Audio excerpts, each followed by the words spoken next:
Hello everybody and welcome to Devotion to Writing, the channel devoted to helping you cultivate a daily writing practice and to realizing that you are the creative abundance. Today I wanted to talk about doubts and fears that accompany us in our creative work. They accompany us when we're making the work, and they're there when we put the work out, when we share it with others. I think it's important to acknowledge that doubts and fears are natural, that they are natural feelings, but they don't have to paralyze us, and they don't have to stop us from making our work, and they don't have to stop us from sharing our work. And that no matter where we are in our creative journey, they can pop up. And to illustrate this point, I want to share a story. So, just as I was finishing my first book, I gave it to a friend of mine, the poet Jorie Graham, who was generous enough to read the manuscript, said she'd give me some edits and some feedback. I remember sitting at her kitchen table and she began to go through the manuscript poem by poem, and I was so nervous. I kept thinking, what if this poem sucks? What if these are terrible poems? What's she going to think about me?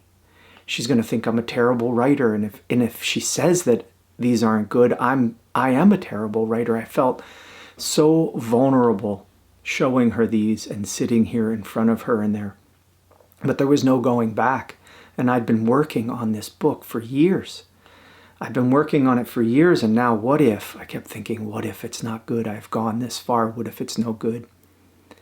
You know, we don't often have that experience of our readers sitting in front of us reacting to our work in real time. You know, we send something out or we share it with somebody, maybe it's through an email or or it's published somewhere and someone reads it, and we don't know when they read it, and we don't know if they cry or if they throw it away.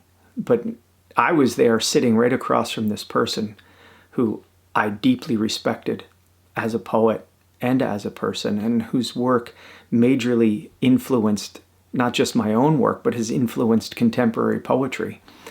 And she's going line by line through my work, and it was like she was going right through me.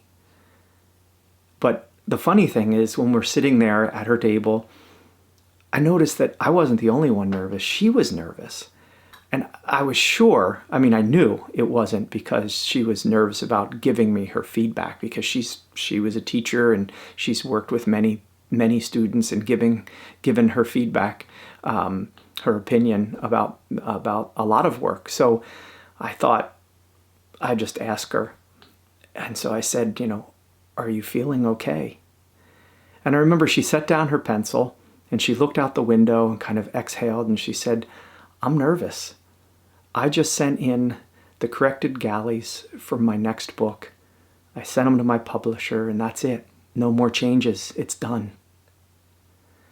I congratulated her. I was like, wow, she's going to publish a book. But I remember I was a little bit confused still, like thinking, okay, this is her 12th book? She's won a Pulitzer Prize.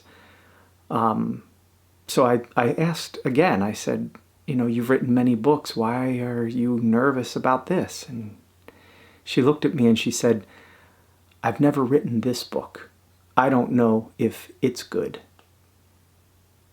And it was in that moment, I think I realized that all of us share this same vulnerability, this same doubt and fear about our work. And we work for months, years, articulating our vision, giving birth to its form. We're nurturing this tender thing that is in us, and we're raising it, and we carry it like a mother, like a father, like a cheerleader. We believe in it, like we believe in a child who's failing. We give to it all that we are. And for the process of kind of giving to this and nurturing it, we give it our learning and our understanding. And even as we're giving it our learning and understanding, we too are growing and learning and understanding. And though we can believe in it and we value it, in fact, we love it into being, there's just no guarantee that the world, that another that we give it to is going to love and believe in this thing like we did. In fact, they probably are not. It's really, how could they? So when we have finished with something and we turn this something that we've created over, when we turn this life over to the world, that's a very vulnerable moment. And in hindsight, now I can see that when I was sitting in the kitchen table with Jorie, that I was turning my work over to her and to a few hundred readers. Maybe a few hundred readers were going to read my book. But Jorie was turning her book over to tens of thousands of readers and critics and peers in the literary world. Some of these people were going to love whatever she offered, but others, they probably wanted to see her fail and they couldn't wait to write a mean review and tear it down. So she had every reason to be nervous. So whether your audience is one or millions, you're likely to feel doubt and fear. That's just going to be part of the work. You may not know if it's good. You may not know if you're good. But this is the nature of our sharing and of our creating, this doubt and this fear. I just want to express to you that beyond the judgment, the evaluation, the work is always good.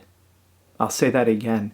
Beyond our judgment and our evaluation of it, beyond our self-criticism or the opinions of others, the work is always good.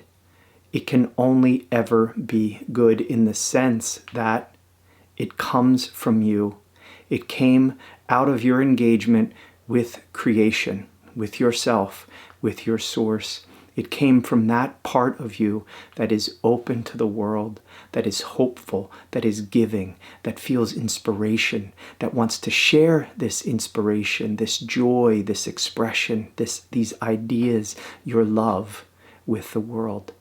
You did the best you could, and then you can let it go. You let it go. Doesn't mean you let it go without doubt that it's good, or the fear that it won't be, the fear of rejection, the fear that somebody's going to say something negative about it. That just comes with it. But you have to continue regardless. The only other option is to shut up. And this is what happens to many of us. We shut up. We shutter. We shutter ourselves, close in. We don't express our joy. We don't express the abundance we are. We just become too afraid. So here's a prompt I'd like you to do. Again, as with other videos, when I give a prompt, if you want to pause the video and work on the prompt, write the prompt, and then come back and watch the rest of the video, you're welcome to do that. If you want to just watch through to the end and then do the prompt after the video, you can do that as well. But here's the prompt.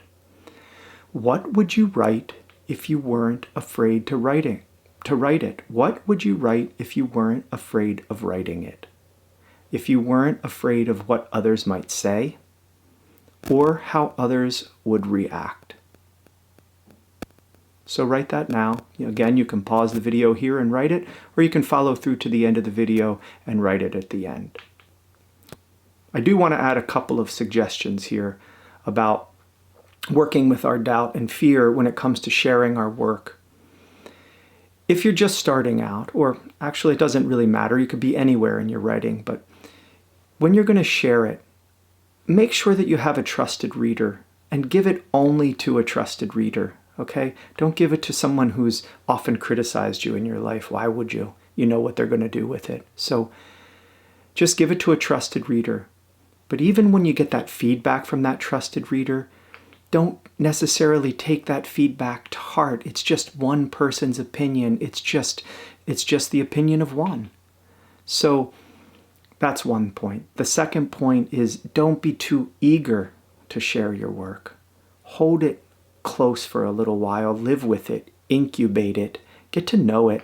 I think sometimes we're so eager to share new work because we're just uncomfortable with our feelings of doubt, with our own insecurity about whether it's good, and we want that instant validation. We want somebody to say, "Oh, this is great, keep going."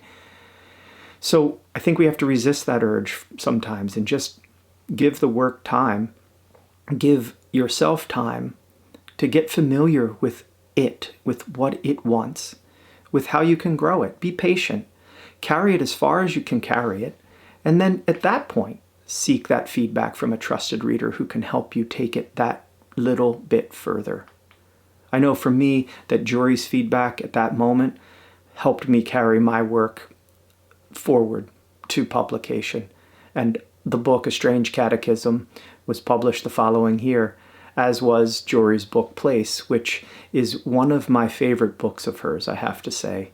And perhaps this is because I experienced how vulnerable she felt when she was releasing it, at the time when I was feeling incredibly vulnerable about getting the feedback on my own work.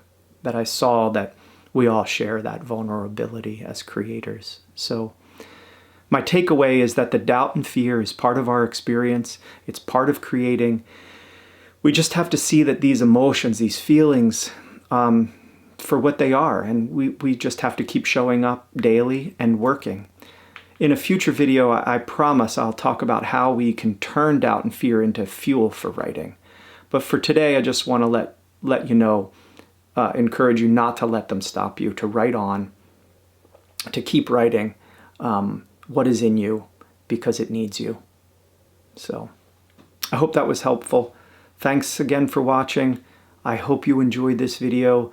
Please remember to subscribe, and please share it with a friend if you think that they could use it and benefit from this advice. Also, check out devotiontowriting.com. That's my website. You can also follow Devotion to Writing on Facebook and Instagram. And in any of these places, you can usually find information about my upcoming writing workshops and retreats that I offer. So thank you very much again. And as always, I hope you write deeply. I know you'll write beautifully. Blessings.